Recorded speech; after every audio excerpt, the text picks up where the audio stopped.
आम आदमी पार्टी के राज्यसभा सांसद संजय सिंह ने वाराणसी में सर्किट हाउस में पत्रकारों को संबोधित करते हुए उत्तर प्रदेश की योगी सरकार पर जमकर हमला किया।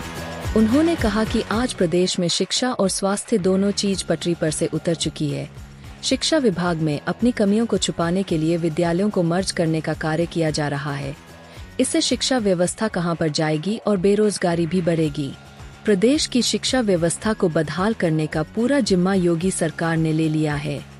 उन्होंने स्वास्थ्य विभाग की चर्चा करते हुए कहा कि बदायूं में वेंटिलेटर के अभाव में बच्चों की मौत हो जाती है, तो वही प्रदेश की एक सरकारी अस्पताल में सरकारी डॉक्टर नाम मात्र के कपड़े पहनकर सरकारी होमगार्ड का इलाज करने से मना कर देता है। यही नहीं, दवाओं के अभाव में अस्पतालों से मरीजों को लौटना पड़ता है। उन्होंने एक प्रश्न के उत्तर में कहा कि प्रधानमंत्री नरेंद्र मोदी ने देश की इज्जत को दांव पर लगा दिया है।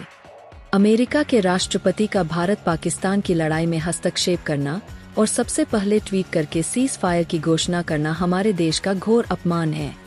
उन्होंने कहा कि देश की जनता इस मुद्दे पर प्रधानमंत्री नरेंद्र मोदी का स्पष्टीकरण चाहती थी, लेकिन यह अभी तक नहीं हो सका और ट्रंप 11 बार से ज्यादा अपनी इस घोषणा को विभिन्न मंचों पर दोहरा चुके हैं। यह कैसा भारत है? उन्होंने कहा कि सरकार ने जातिगत जनगणना की घोषणा की है, लेकिन यह सिर्फ लोगों को भरमाने के लिए है। इसके लिए नहीं कोई बजट की व्यवस्था की गई है और इस जनगणना पर कोई स्पष्ट नीति की भी घोषणा की गई है। इसका मकसद सिर्फ बिहार चुनाव में लाभ लेना है। राज्यसभा सांसद संजय सिंह वाराणसी में कार्यकर्ता सम्मेलन में भाग लेने के लिए पधारे थे। मैं आ जाऊं, आगे आ जाऊं क्या?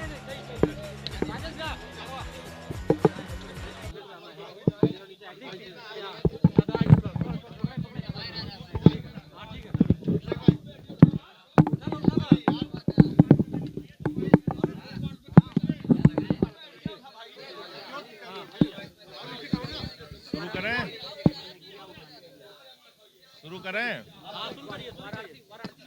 वाराणसी में आज काशी प्रांत का कार्यकर्ता सम्मेलन है और हमारे काशी प्रांत के अध्यक्ष पवन तिवारी जी के नेतृत्व में और रमाशंकर पटेल जी जो हमारे जिला अध्यक्ष हैं, इनकी अगुवाई में आज का ये कार्यकर्ता सम्मेलन हो रहा है, जिसमें प्रांत के सभी जिलों के अध्यक्ष और कार्यकर्ता शामिल होंगे। इसके साथ साथ हमारे साथ अल्पसंख्यक प्रकोष्ठ के अध्यक्ष हैं शकील मलिक साहब, विनय पटेल जी हैं, हमारे अयोध्या प्रांत के अध्यक्ष हैं और भी तमाम हमारे साथी हैं। पूरे उत्तर प्रदेश में स्वास्थ्य व्यवस्था और शिक्षा की व्यवस्था बदहाली के चरम सीमा को पार कर चुकी है। स्कूलों को बंद करने के लिए मर्जर विलय की प्रक्रिया शुरू की जा रही है सरकार के द्वारा, योगी सरकार के द्वारा। हम लोग इसका जमकर विरोध करेंगे। स्वास्थ्य व्यवस्था की हालत आज ही आप लोगों ने दिखाया, मीडिया के लोगों ने। ललितपुर में शराब पीकर एक डॉक्टर वंश गोपाल गुप्ता चड्डी बनियान पहन के बैठा हुआ है और होमगार्ड की मौत हो जाती है, उसका इलाज नहीं करता है। उत्तर प्रदेश के अंदर स्वास्थ्य सेवाओं की हालत यह है कि बदायूं में 25 से 30 बच्चे हर महीने वेंटिलेटर के अभाव में मर जाते हैं, क्योंकि वेंटिलेटर चलाने वाला कर्मचारी वहां पे मौजूद नहीं है। तो इन सारी समस्याओं को लेके हर महीने 2 बार आंदोलन और सेवा का कार्य आम आदमी पार्टी करेगी। निश्चित रूप से ये हमने तय किया है। गांव-गांव में अपने संगठन का विस्तार हम लोग कर रहे हैं। जिला पंचायत का चुनाव जो 2026 में है, उसको पूरी मजबूती के साथ आम आदमी पार्टी लड़ेगी। वो चुनाव हम लोग अकेले लड़ेंगे, उसके लिए गांव-गांव जाके संगठन बनाने की तैयारी हम लोग कर रहे हैं।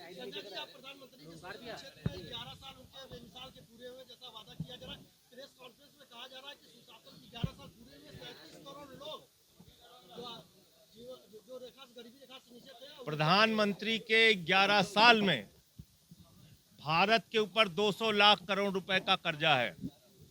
प्रधानमंत्री के 11 साल में 82 करोड़ लोग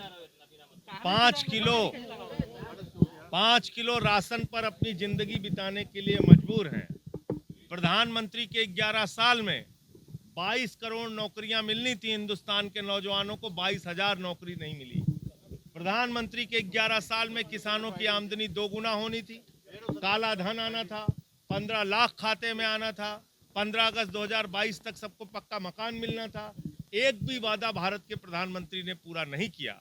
हाँ, भारत को शर्मसार जरूर किया ट्रंप के दबाव में सीज फायर करके, और 78 साल में जिस अमेरिका की हिम्मत नहीं थी कि वो भारत पाकिस्तान के बीच में मध्यस्थता के लिए शामिल हो सके, वो काम की शुरुआत और शर्मनाक काम की शुरुआत प्रधानमंत्री ने जरूर की है। तो 11 साल की उनकी उपलब्धियां नहीं है, 11 साल की उनकी बदहाली का एक पूरा लंबा चौड़ा खाका है जो मैंने आपके सामने रखा है। जातीय जनगणना को लेकर के